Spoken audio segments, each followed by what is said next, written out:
This morning we're going to highlight what is predictive analysis. So one of the things you'll hear a lot when you hear about big data or data being used is it's being used for predictive analysis.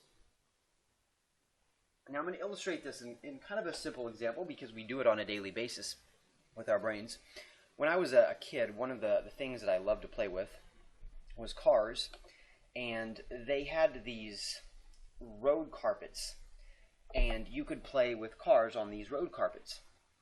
And so I'm going to go ahead and I'll highlight this one right here, because there would be an intersection, and on these road carpets, not this one specifically, they would have a little stoplight. And so you could pretend that you were, driving cars. Now, of course, I'm in the U.S., so if you're in the U.K. and you're watching this, I believe your cars are on the opposite side of the street. So if I say left or right, it would be the opposite or inverse. So if we're actually driving to a place, or we're driving from a place, one of the things that we will often do is, if let's say we are turning left, and so we're, let's say, in this lane right here, and we're waiting for our turn to go, and the cars are going back and forth, and we want to turn in this direction. We can just wait for the stoplight to turn red, or to stay green, or whatnot. We can wait for the stoplight, to turn green. However, as some of you know, in the U.S., that doesn't necessarily mean people aren't going to stop, right? They run red lights all the time. And so what our brains do, especially if we've seen some pretty bad accidents, is our brains will start to look and evaluate, and I'll use yellow, if the cars here are slowing down, instead of really relying on the stoplight. So we're looking both ways, and we're trying to see if the cars are slowing down. Now, based on our perceptions, the light may turn green, but based on our perceptions of the cars, we may or may not go.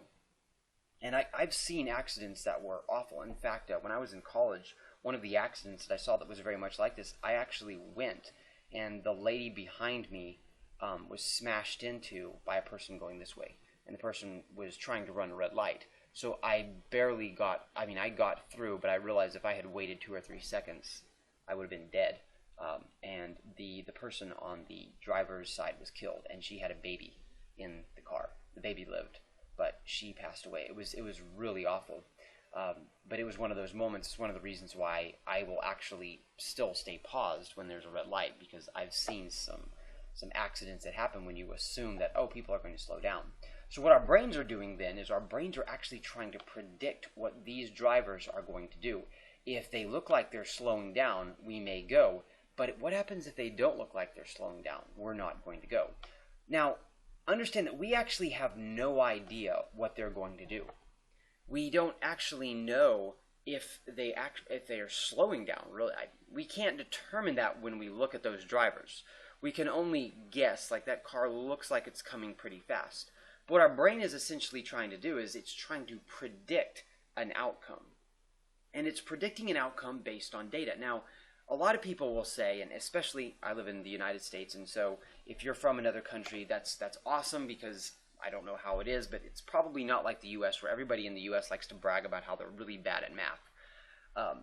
But actually, nobody is really bad at math. Your brain is constantly crunching numbers all day long. You may not be aware of it, but for instance, detecting whether a car is slowing down, there's all types of calculations that go into that detection.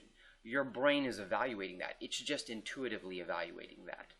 And so what our brains are doing is it's trying to say, is that car going to hit me, or is that car going to stop at the red light?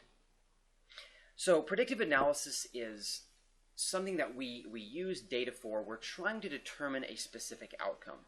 And in yesterday's video, where I discussed about big data and some of the misconceptions, when we're talking about something like healthcare, we may be talking about, can we predict whether a person will have a type of cancer based on some data set that we have.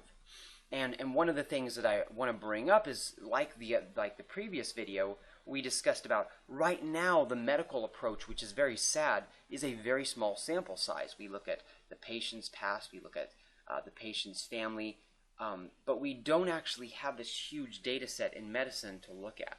And so when we don't have a big data set, our predictions are going to be very limited, and we're not going to be able to really understand or really be able to predict the outcome of whatever events we're looking at. Now, in the case of a car, and I'll illustrate going back to the car, imagine if you were trying to, when the light turned green, you were trying to turn left, kind of like in this example here, but instead of it being 2 lanes or 4 lanes that you were crossing, imagine if there were hundreds of lanes. It's going to start becoming a more difficult task.